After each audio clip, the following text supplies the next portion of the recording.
بسم اللہ الرحمن الرحیم اللہم لک الحمد سرمدا علی حبیبک المصطفیٰ وآلہ وصحبہ ابدا۔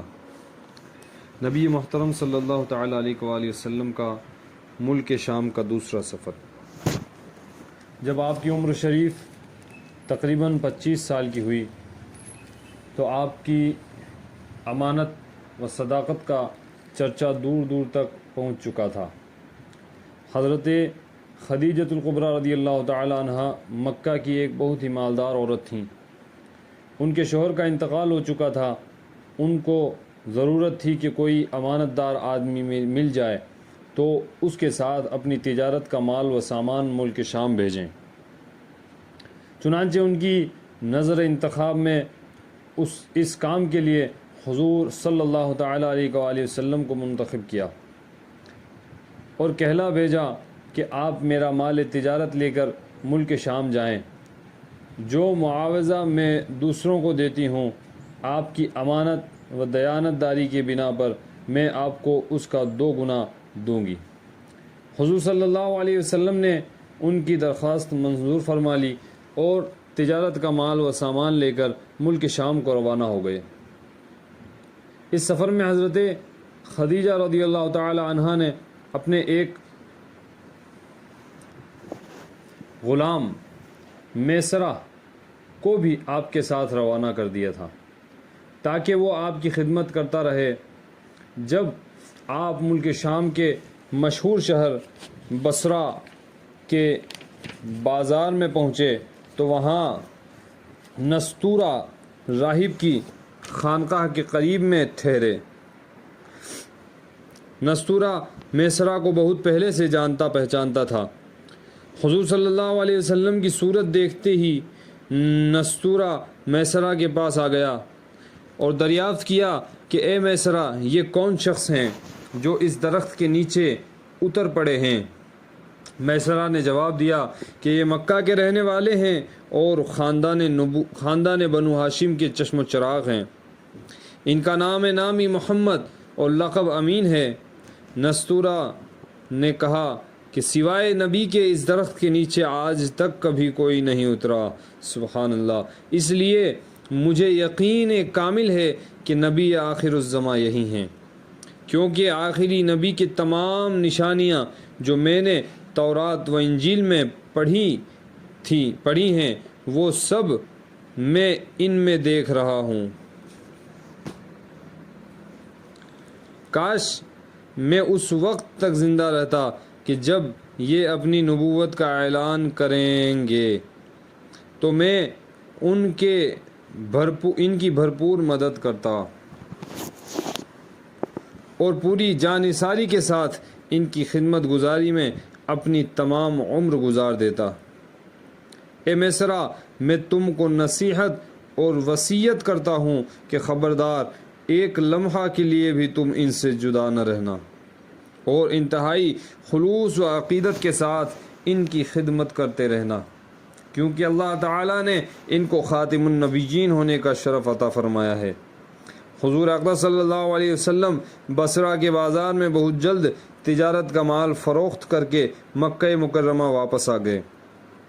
واپسی میں جب آپ کا قافلہ شہر مکہ میں داخل ہونے لگا تو حضرت بی بی خدیجہ رضی اللہ تعالی عنہ ایک بالا خانہ پر بیٹھی ہوئی قافلہ کی آمد کا منظر دیکھ رہی تھیں۔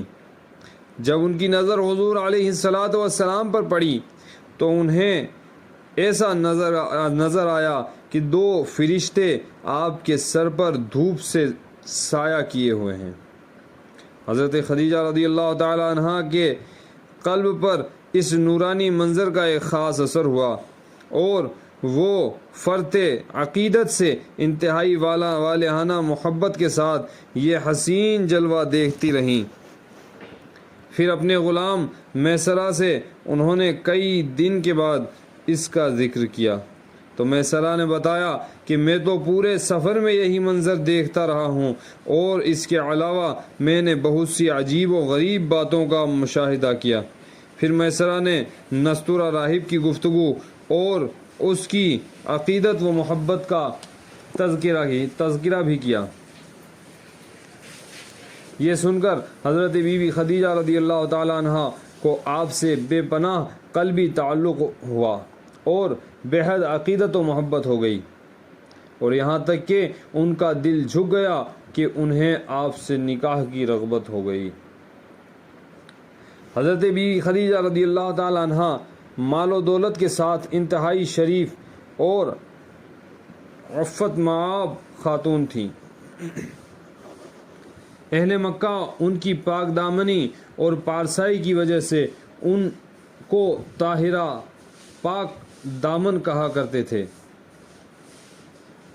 ان کی عمر 40 سال کی ہو چکی تھی۔ پہلے ان کا نکاح ابو حالہ بن زرہ یمیمی سے ہوا تھا اور ان سے 2 لڑکے ہند بن ابو حالہ اور حالہ بن ابو حالہ پیدا ہو چکے تھے۔ پھر ابو حالہ کے انتقال کے بعد حضرت خدیجہ رضی اللہ تعالی عنہ نے دوسرا نکاح عتیق بن عابد مخزومی سے کیا۔ ان سے بھی 2 اولاد ہوئیں، ایک لڑکا عبداللہ بن عتیق اور ایک لڑکی ہند بنت عتیق۔ حضرت خدیجہ کی دوسرے شوہر عتیق کا بھی انتقال ہو چکا تھا۔ بڑے بڑے سرداران قریش ان کے ساتھ عقد نکاح کی خواہش رکھتے تھے، لیکن انہوں نے سب کے پیغاموں کو ٹھکرا دیا، مگر حضور اقدس صلی اللہ علیہ وسلم کے پیغمبرانہ اخلاق و عادات کو دیکھ کر اور آپ کے حیرت انگیز حالات کو سن کر یہاں تک ان کا دل آپ کی طرف مائل ہو گیا کہ خود بخود ان کے قلب میں آپ سے نکاح کی رغبت پیدا ہو گئی۔ کہاں تو بڑے بڑے مالداروں اور شہر مکہ کے سرداروں کے پیغاموں کو رد کر چکی تھیں اور یہ طے کر چکی تھیں کہ اب 40 برس کی عمر میں تیسرا نکاح نہیں کروں گی، اور یہاں خود ہی حضور صلی اللہ علیہ وسلم کی پھوپھی حضرت صفیہ کو بلایا، اور جو ان کے بھائی عوام بن خویلد کی بیوی تھیں، ان سے حضور صلی اللہ علیہ وسلم کے کچھ ذاتی حالات کے بارے میں مزید معلومات حاصل کی۔ پھر نفیسہ بنت امیہ کے ذریعے خود ہی حضور علیہ الصلاۃ والسلام کے پاس نکاح کا پیغام بھیجا۔ مشہور امام سیرت محمد بن اسحاق نے لکھا ہے کہ اس رشتے کو پسند کرنے کی جو وجہ حضرت خدیجہ رضی اللہ تعالی عنہ نے خود حضور صلی اللہ علیہ وسلم سے بیان کی ہے، وہ خود ان کے الفاظ میں یہ ہے کہ انی قد رغبت فیک لحسن اخلاق و صدق حدیثک، یعنی میں نے آپ کے اچھے اخلاق اور آپ کی سچائی کی وجہ سے آپ کو پسند کیا۔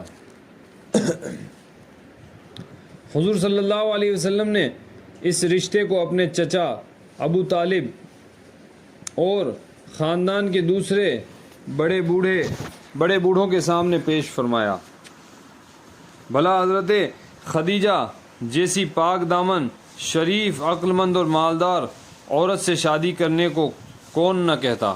سارے خاندان والوں نے نہایت خوشی کے ساتھ اس رشتے کو منظور کر لیا اور نکاح کی تاریخ مقرر ہوئی، اور حضور صلی اللہ علیہ وسلم حضرت حمزہ رضی اللہ تعالی عنہ اور ابو طالب وغیرہ اپنے چچاؤں اور خاندان کے دوسرے افراد اور شرفائے بنی ہاشم و سرداران مضر کو اپنی بارات میں لے کر حضرت بی بی خدیجہ رضی اللہ تعالیٰ عنہ کے مکان پر تشریف لے گئے،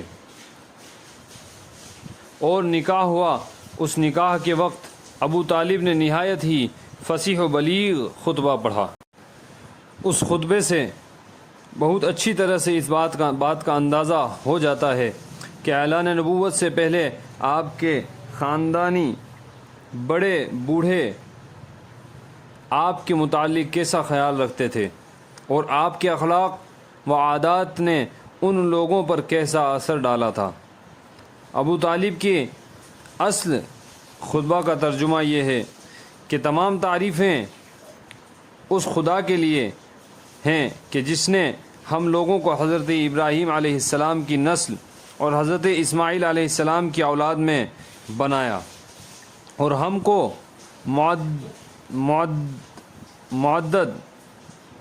معد اور مدر کے خاندان میں پیدا فرمایا، اور اپنے گھر کا نگہبان بنایا، یعنی کعبہ کا نگہبان بنایا، اور اپنے حرم کا منتظم بنایا، اور ہم کو علم و حکمت والا گھر اور امن والا حرم عطا فرمایا، اور ہم کو لوگوں پر حاکم بنایا۔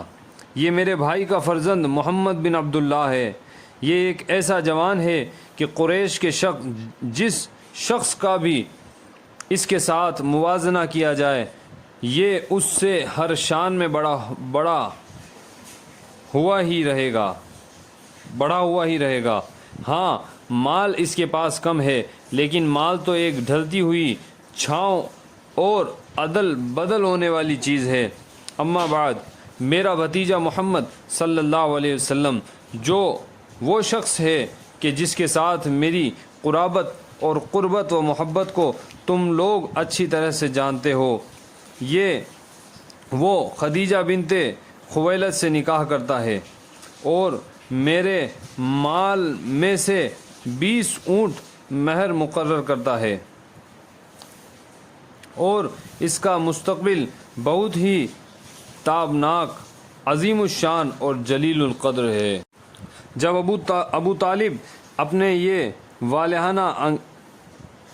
یہ والہانہ انگیز خطبہ ختم کر چکے تو حضرت بی بی خدیجہ رضی اللہ تعالی عنہ کے چچا زاد بھائی ورقہ بن نوفل نے بھی کھڑے ہو کر ایک شاندار خطبہ پڑھا، جس کا مضمون یہ ہے کہ خدا ہی کے لیے حمد ہے جس نے ہم کو ایسا ہی بنایا جیسا کہ اے ابو طالب آپ نے ذکر کیا، اور ہمیں وہ تمام فضیلتیں عطا فرمائیں جن کو آپ نے شمار کیا۔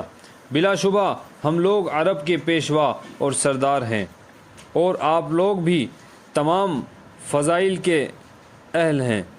کوئی قبیلہ آپ لوگوں کے فضائل کا انکار نہیں کر سکتا، اور کوئی شخص آپ لوگوں کے فخر و شرف کا رد نہیں کر سکتا، اور بے شک ہم لوگوں نے نہایت رغبت کے ساتھ آپ لوگوں کے ساتھ ملنے اور رشتہ میں شامل ہونے کو پسند کیا۔ لہذا اے قریش، تم گواہ ہو کر خدیجہ بنت خویلد کو میں نے محمد بن عبداللہ صلی اللہ تعالیٰ علیہ وآلہ وسلم کی زوجیت میں دیا 400 مثقال مہر کے بدلے۔ غرض، حضرت بی بی خدیجہ رضی اللہ تعالیٰ عنہ کے ساتھ حضور علیہ السلام کا نکاح ہو گیا، اور حضور محبوب خدا صلی اللہ علیہ وسلم کا خانہ معیشت ازدواجی زندگی کے ساتھ آباد ہو گیا۔ حضرت بی بی خدیجہ رضی اللہ تعالی عنہ تقریباً 25 برس تک حضور علیہ السلام کی خدمت میں رہیں، اور ان کی زندگی میں حضور صلی اللہ علیہ وسلم نے کوئی دوسرا نکاح نہیں فرمایا، اور حضور صلی اللہ تعالیٰ علیہ وآلہ وسلم کے ایک فرزند حضرت ابراہیم کے سوا باقی آپ کی تمام اولاد حضرت خدیجہ رضی اللہ تعالیٰ عنہ ہی کے بطن سے پیدا ہوئیں، جن کا تفصیلی بیان آگے آئے گا۔